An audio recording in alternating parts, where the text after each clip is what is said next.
retrouve encore pour un nouvel avis de lecture. Peut-être qu'un jour j'arriverai à lire moins, et j'arriverai à rattraper mon retard au niveau des avis de lecture, mais pour l'instant c'est pas le cas. Avant de commencer la vidéo, normalement vous ne l'entendez pas, mais au cas où si vous l'entendez, je suis désolée, il y a le gentil monsieur de la mairie qui est en train de tondre la parcelle de pelouse qui est devant chez nous. Il fait ça maintenant, et moi je peux tourner la vidéo que maintenant, donc je suis désolée si vous l'entendez. On commence avec Ça peut pas rater de Gilles Le Gardinier, que j'ai sans vraiment de surprise abandonné à la page 128. On y rencontre Marie, c'est comme ça qu'elle s'appelle, Marie, qui, comme beaucoup de livres du genre, a tous les malheurs du monde. Hein. Elle découvre que son petit ami la trompe, elle est prête à lui pardonner, à lui dire vas-y c'est pas grave, on recommence, on va avec, je te pardonne, tout ça. Sauf que lui, il lui répond ah non mais tu l'as appris, c'est parfait, casse-toi. Il la met à la porte parce qu'en fait elle habite chez lui, donc il la fout dehors. Du coup il va falloir qu'elle trouve un nouvel appartement, il va y avoir des problèmes avec un chat, comme sur la couverture. Et puis aussi, pour ne rien gâcher, elle a aussi quelques petits soucis au boulot avec ses collègues, ses supérieurs et tout, enfin bref. Je ne comprends pas cette volonté des auteurs de cyclistes et de ce genre-là à mettre tous les malheurs du monde sur leur putain d'héroïne. Enfin, je veux dire, se faire éjecter par son petit copain, c'est suffisant comme malheur. T'as pas besoin de nous rajouter des petits trucs autour. On a compris, elle est triste au début du livre, elle est déprimée. On a compris, on n'a pas besoin que tu nous expliques encore plus et que tu leur rajoutes tous les malheurs du monde. Je comprends pas ce principe-là. Et puis, on a aussi, dans ce livre-là, en tout cas, un deuxième truc d'écriture qui est, je trouve, assez présent en littérature et qui me dérange beaucoup, c'est une héroïne qui passe son temps à me raconter ce qu'elle imagine qui va se passer. Ah, moi je suis désolée mais ça me gave. Comme d'habitude et comme avec toutes les autres, j'ai envie de lui dire ta gueule, arrête de me dire ce que tu crois qui va se passer, ce que tu imagines qui va se passer, ce que tu espères et qui pourrait arriver peut-être un jour, et raconte-moi ce qui arrive. Déjà que ta vie est franchement pas intéressante, mais alors si en plus tu rajoutes ton délire de blabla et de rêve, moi ça me saoule, franchement ça me saoule. L'histoire n'est pas nulle et il se passe quand même quelques petits trucs. Mais moi, ça m'intéresse pas de lire ça, je m'ennuie, ça me fatigue, j'ai envie de tarter l'héroïne, et surtout, j'en veux à l'auteur de mettre tous les malheurs du monde sur cette pauvre femme.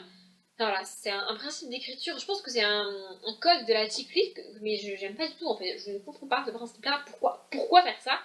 Ça me dépasse, ça m'énerve. Donc, pendant un moment, je me suis dit, ouais, c'est pas grave, allez, je vais continuer. Puis au bout d'un moment, je me suis dit, mais pourquoi je lis ça en fait? Ouais, encore une fois, ouais, y a rien qui m'énerve vraiment, y a rien qui me met hors de moi, même si là je me suis un peu énervée. Je pourrais le lire, mais j'ai pas envie de le lire en fait. J'ai envie de lire des trucs qui m'intéressent plus, qui m'emportent plus et qui me divertissent beaucoup plus que ça. Donc, bah j'ai arrêté. Voilà, comme je l'ai dit dans le tag précédent dans lequel je vous ai présenté complètement cramé, j'en ai un autre dans ma palle, c'est le orange, pour ceux qui se situent, moi je ne sais pas c'est quoi le titre. Je pense que je vais essayer de le lire, mais je suis pas du tout certaine d'aimer. Avec un deuxième abandon et pour le coup une vraie déception, je suis dégoûtée. Donc c'est Belle Galère de Patrick Covin. Je pensais que j'avais la jaquette mais je ne l'ai pas, donc bah, vous ferez avec ce livre rouge comme ça. Donc, voilà. En fait dans ce livre ça rassemble deux histoires apparemment, et dans l'espèce de préface, dédicace, avant-propos, avertissement au lecteur, Patrick Covin s'adresse à nous pour nous dire qu'il va nous raconter deux histoires différentes de femmes et de comédies romantiques, a priori, enfin d'histoires d'amour comme ça, qui n'ont apparemment pas de lien entre elles, mais en les lisant, on devrait trouver le lien. Donc voilà, j'ai démarré l'histoire en sachant ça, sachant qu'il n'y a pas de résumé, donc je ne savais pas de quoi ça parlait. J'ai pris ce livre dans une boîte à livres parce que c'est Patrick Covin et que j'ai lu 2 livres de lui et j'ai adoré les 2 livres de lui. Et donc j'ai commencé, et là on rencontre un gars d'une quarantaine ou d'une cinquantaine d'années, je ne sais plus, qui ne fout strictement rien de ses journées, qui gagne du fric par des placements et des trucs de je ne sais pas quoi, à mon donné il a expliqué mais ça ne m'intéresse pas, qui se balade dans Paris, qui vit tout seul, qui a des copines, pas des copines, qui a un ami qui se fait larguer, qui se fait pas larguer, qui doit aller rendre visite à un habitant d'un immeuble, un vieux monsieur qui habite dans un immeuble qui est géré par la tante du narrateur, et qui en fait, il voudrait le foutre dehors parce que l'immeuble a été racheté par une entreprise pour faire des bureaux. Et voilà, ils ont su son quotidien, ça balade, puis il va au cinéma. Et au bout d'un moment, je me suis dit, mais c'est quoi ça? Qu'est-ce que c'est que cette histoire? Qu'est-ce que c'est que ce délire? En plus, c'est écrit sous forme de journal intime, et alors je suis désolée, mais le journal intime d'un mec qui fait rien de sa journée, moi ça me fatigue en fait. Enfin, je veux dire, c'est quoi l'intérêt? Ça n'a pas d'intérêt en fait. Le gars il ne fait strictement rien de sa journée, il se balade, il se sur un banc, il dort, il va voir le gars, il va au cinéma, mais c'est pas intéressant en fait. Et puis surtout, je me suis dit, mais l'avant-propos il est dans le bon livre, pas dans le bon livre, c'est quoi? Donc je l'ai arrêté à la page 42. En fait, je voulais atteindre la page 50. Voilà, il y a des jours où je me mets des objectifs comme ça, faut pas chercher.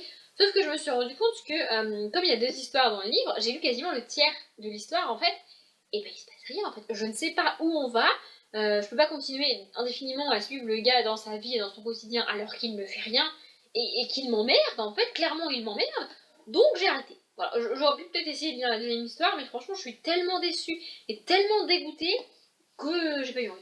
Voilà, je ne sais pas, enfin je pense que je lirai quand même d'autres Patrick Covin parce que j'ai lu L'amour aveugle et E égale MC de mon amour que j'ai adoré, toutes ces 2 histoires que j'ai vraiment aimé, mais là je comprends pas, je pas compris. Voilà. Donc il va retourner dans sa charmante petite boîte à lire et puis voilà. On va passer à un truc beaucoup plus sympathique. J'ai lu le tome 1 de L'épouvanteur, l'apprenti épouvanteur de Josette Delaney. C'est une saga qu'on voit partout, parce que beaucoup de monde le lit, parce qu'il y a beaucoup de tomes. Du coup, on voit les tomes un peu partout, sur toutes les chaînes où on en parle. Tout le monde dit que c'est trop cool. Je m'étais dit à une époque, il y a peut-être quelques mois maintenant, qu'il faudrait que je m'achète le tome 1 et que je lise le tome 1. Le problème, c'est que juste avant de décider de lire ce tome-là et de l'acheter, je m'étais dit qu'il fallait que j'arrête d'acheter le tome 1 parce que j'en avais plein dans ma balle et que j'avais aussi plein de sagas en cours et qu'à un moment il faudrait tout commencer. Sauf que là, depuis le début de l'année, j'ai lu quelques tomes 1 que j'ai abandonné et donc je continuerai pas la saga. J'ai aussi terminé pas mal de sagas, donc je me suis dit, fin juin, je crois, qu'il était temps de l'acheter. Je l'ai acheté fin juin dans l'optique de le lire courant octobre pour Halloween, tout ça. Je m'étais dit, je l'ai comme ça, je le lirai à Halloween, ce serait sympa. Sauf que début juillet, je crois, je sais plus, j'ai eu une soudaine envie de le lire, c'était genre là, tout de suite maintenant. Du coup, bah je l'ai lu, je l'ai pris et je l'ai commencé. J'ai bien aimé. C'est de la jeunesse et à peu près au moment où je l'ai lu, comment ça s'appelle, Piketty Bookin faisait son readathon sur la jeunesse et dans un de ses blogs, elle a dit que quand on lit de la jeunesse, il ne faut pas oublier, enfin quand on est adulte et qu'on lit de la jeunesse, on a le droit, mais il ne faut pas oublier que c'est adressé à des gens plus jeunes que nous qui sont moins matures, qui ont moins lu, qui ont moins vu de choses, et donc nous on va peut-être moins aimer parce qu'on va tout deviner, parce qu'on va trouver ça un peu trop facile, parce que plein de raisons, mais il faut pas oublier que c'est de la jeunesse, et je suis d'accord avec elle là-dessus. Je sais, quand je démarre un livre jeunesse, c'était le cas pour le Susan Collins Gregor que j'ai lu il y a pas longtemps, je savais avant de le démarrer qu'il y avait de grandes chances que je devine tout et que je ne sois pas complètement convaincue par l'univers et par les personnages, parce que j'ai pas l'âge auquel le livre se destine. J'ai le droit de le lire, mais avec cette espèce d'astérix en fait. Donc je suis d'accord avec ça, sauf que là en fait, le truc avec l'apprenti épouvantaire, enfin avec l'épouvantaire, c'est que tout le monde en parle sur Booktube, je l'ai dit, et des gens de mon âge disent que c'est génial, disent que c'est vraiment cool, disent qu'ils adorent et tout et tout. Du coup, je me suis dit que peut-être, même si c'était de la jeunesse, je trouverais ça vraiment génial. Et en fait, c'est pas le cas.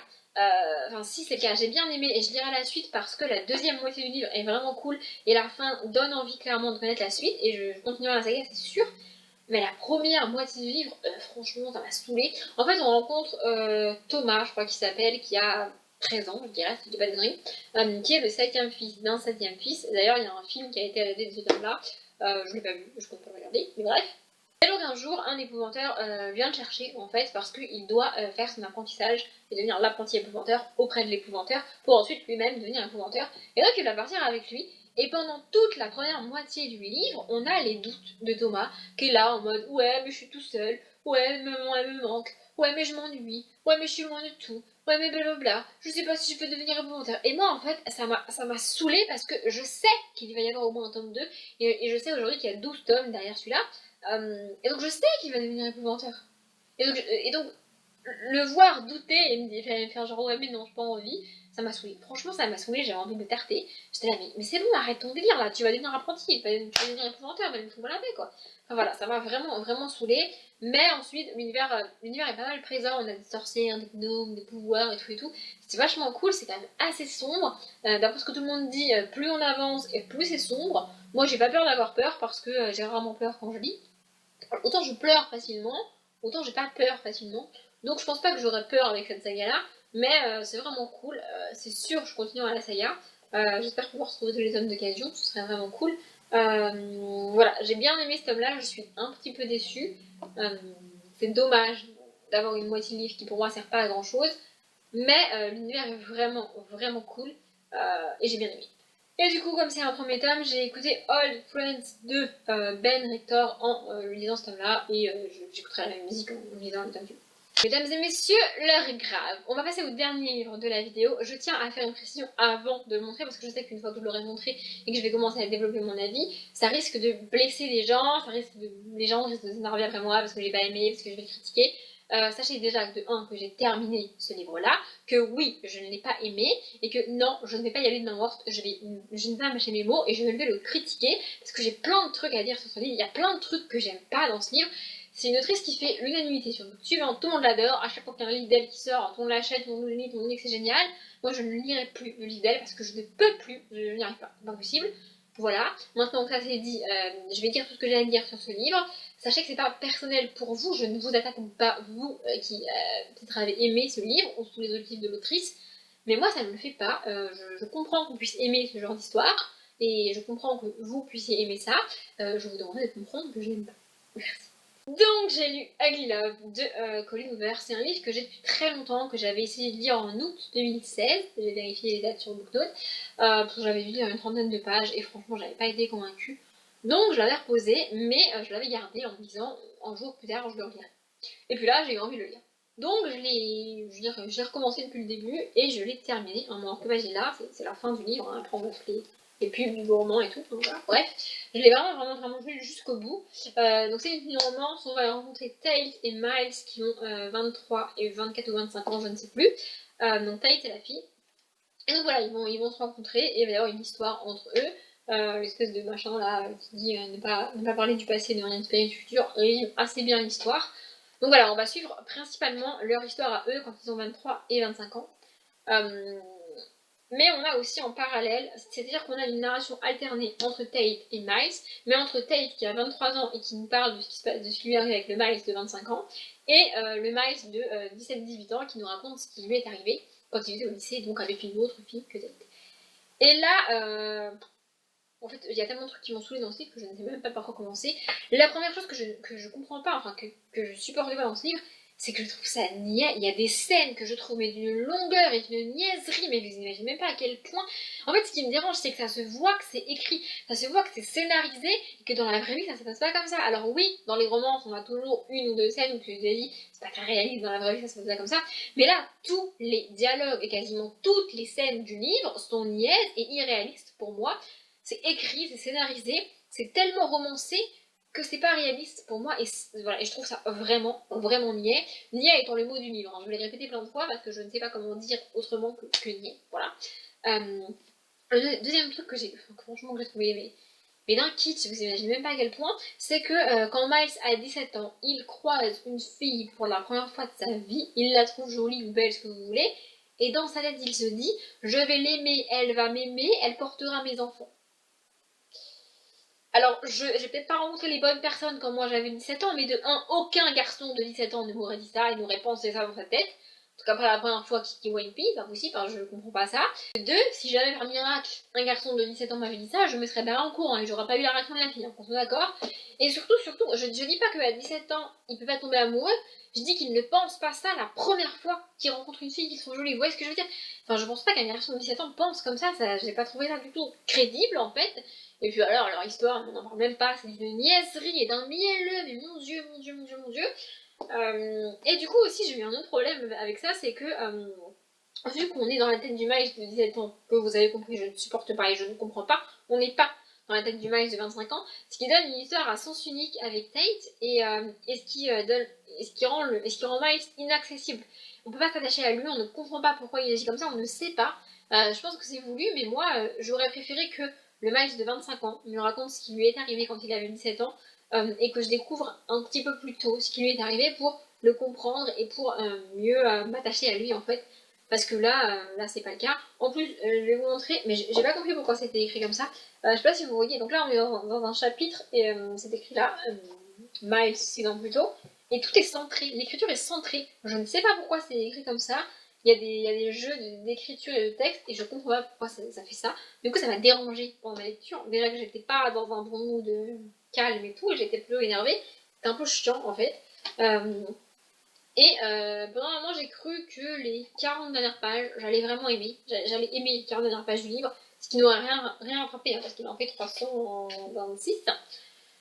Mais j'ai cru que j'allais aimer les 40 dernières pages, et puis en chapitre de Miles a tout détruit. Alors évidemment, comme c'est à la fin du livre, je vais pas dire qu'est-ce qu'il dit dans le chapitre et qu'est-ce qui m'a fait lever les yeux au ciel et qu'est-ce qui a de nouveau fait que franchement c'est niais et c'est mielleux et c'est pas réaliste. Voilà, ça a tout détruit ce chapitre-là. C'est vraiment dommage. De la même autrice, j'avais essayé de lire Hopeless, que j'ai abandonné à peu près au premier tiers du livre, je dirais.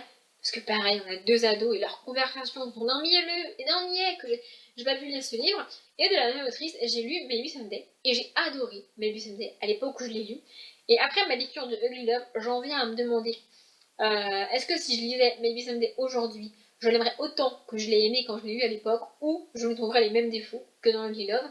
Je vais pas le relire parce que j'ai pas envie de détruire le souvenir que j'en ai, mais clairement je ne lirai plus jamais de livres de cette autrice-là parce que j'y arrive pas en fait. J'y arrive pas avec son écriture, avec ses dialogues, avec la manière dont les personnages s'expriment, dont ils se parlent, c'est pas possible en fait.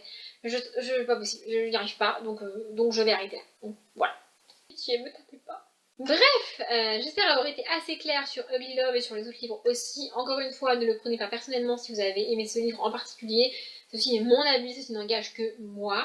Et ceci ne détruit en rien la beauté du livre que vous avez pu trouver dedans.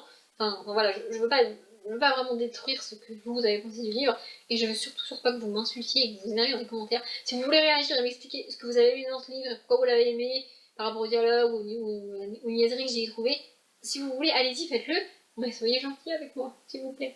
Bref, je m'arrête là parce que j'ai plus beaucoup de batterie en plus. J'espère que ça vous a plu. Comme d'habitude, je vous souhaite une bonne journée, un bon après-midi, un bon appétit ou une bonne nuit, et je vous dis à bientôt.